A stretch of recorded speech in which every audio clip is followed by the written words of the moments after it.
Something else I know that you're excited to discuss, we discussed it offline, but was Diddy on Instagram when he was on Naomi Campbell's YouTube and they were discussing the importance of voting in the upcoming election. Diddy made it very clear that the black vote will not be free this year and that he will hold the vote hostage if he has to. So I'm going to read what Diddy said in part. We're going to have to see some promises. We're going to have to understand what kind of deal we're getting. What are we getting in return for our vote? Nothing has changed in America for Black America. So ladies, do you agree with Diddy's message? I just would have expected from someone like Puff Daddy to be able to use his powerful influence and his flame to influence people to demand the change that they want rather than to withhold votes. Because I've always believed that when you don't vote, you're actually checking yes to the things you don't want to happen. And so that's why I don't want people to have the misconception that when you don't vote, you're helping the situation. No, you're letting the other side win or giving them a chance to, yes, you know? Yes and no, though, Jeans. I think. Tell me different. Because I used to remember people who didn't like the way things are. The number one thing I'd hear is like, man, the government sucks anyway. Nothing's going to work in my favor. I'm just not going to vote because I don't think there's going to be a chance for me, or I also don't think that it's going to make any change. And that is where the other side has a gain because they lost your vote. That's what I've always thought. Well, I think so. I just did a recording of my podcast, Small Doses with Angela Ryan. It's going to be coming out shortly. And Angela, is a pundit on CNN, and she's very politically, knowledgeable, and just her action comes from that space. And she really got to my bones because as conscious as I am, I really don't like the political space, and I think a lot of us have become apolitical because it feels like we're watching something that's existing outside of us. It feels like we don't have any real input into the change. It feels like, well, you know what? I can't save the world, so let me just save my little world. And so we don't consider ourselves really a valuable part of the process. But what we've done is by excising ourselves from that process, it's not just about voting. And I think to your point, Jeannie, like voting is an integral part of being a part of our a body of citizens that affects how things move in this country.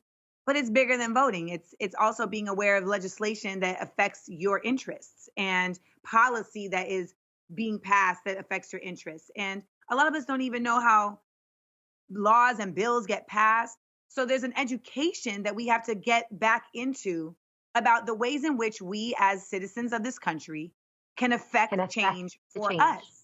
Somehow it got flipped. It's like having agents. Agents will trick you into thinking that you work for them. You know what, Amanda? You're definitely speaking truth.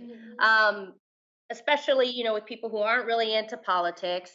And not only that, it's important to be an informed voter. Like you were saying, once you learn about the policies and you learn about what you can do to make the best choices, in that I always say there isn't a perfect church, so there most likely probably isn't going to be a perfect candidate.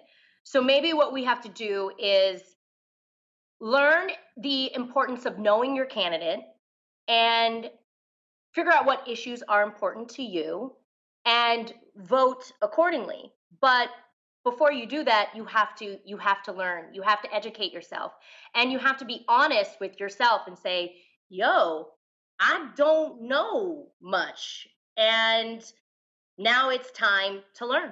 I got two schools of thought on this.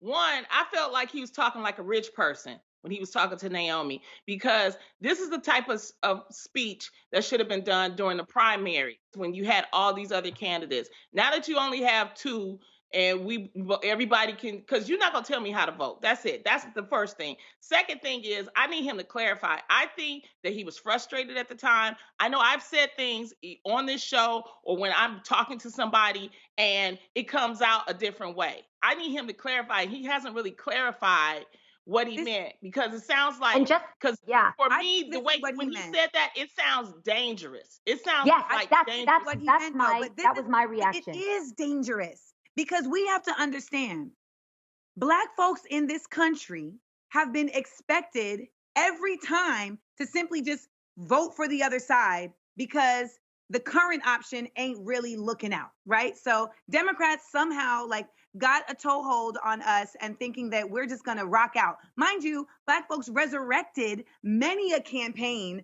from the ground up, including this current Democratic hopefuls campaign. And yet the Black agenda still ends up being this kind of like whisper thing. Now, for instance, you know, Joe Biden put out this thing called like the Lift Every Voice agenda. And it's really dope to see that for the first time, it's like, oh, you're actually acknowledging that there is a Black agenda, because you can't just call it an American people of color agenda. We've had a very specific part of building this country and maintaining it. So my thing with Puff, let me just get this thought out before I lose my mind.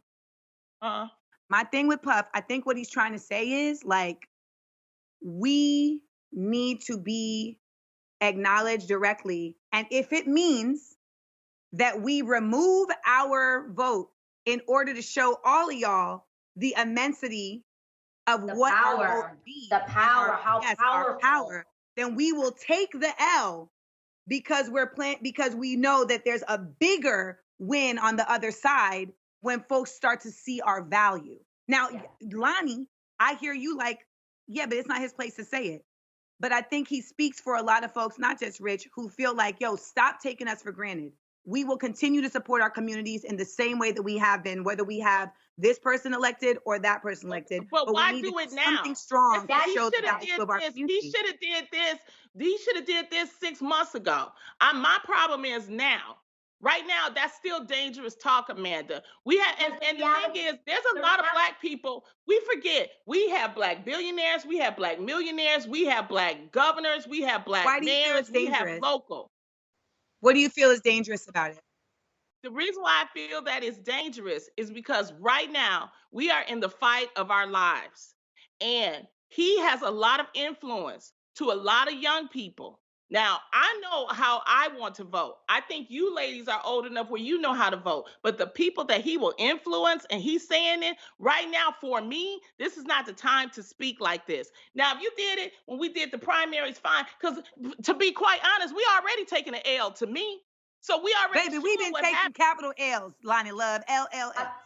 I get where both of you guys are coming from. I completely agree, because I think what happens is that there are so many people that run and they act like they're so down for the Black and brown community, and they say that they're going to do all these things, and then they get in office and they don't do the things that they've promised, and there is no change. It's the same thing that I talked about. We talk, but we need to see action. And furthermore, I get what Lonnie's saying in the sense of why it feels scary right now is because the reality is that we need change. We need change, and we don't want that to happen again. Can I ask my question? I want to throw this out there. So one move is to encourage people to back out of it and say, we're not playing this game with you anymore. So when we're not participating, you won't have any say from this whole community. That's going to greatly impact whatever the hell decision you guys end up making, and watch how that turns out. Right, but let me ask you the opposite. Is it also possible, since we know that government and politicians are flawed, is it also possible for someone like Puff Daddy to either by himself or join with other powerful forces to pick the elected officials that closely or sit there and make these promises of what they're going to do and change, hold them accountable and say, show us and make that promise and show us what exactly we should do in order to get that vote, and then like actually promote that and campaign for it, and also make his constituents like demand for that. How does that work? Yeah. And I think instead of holding back the vote, that works by organizing.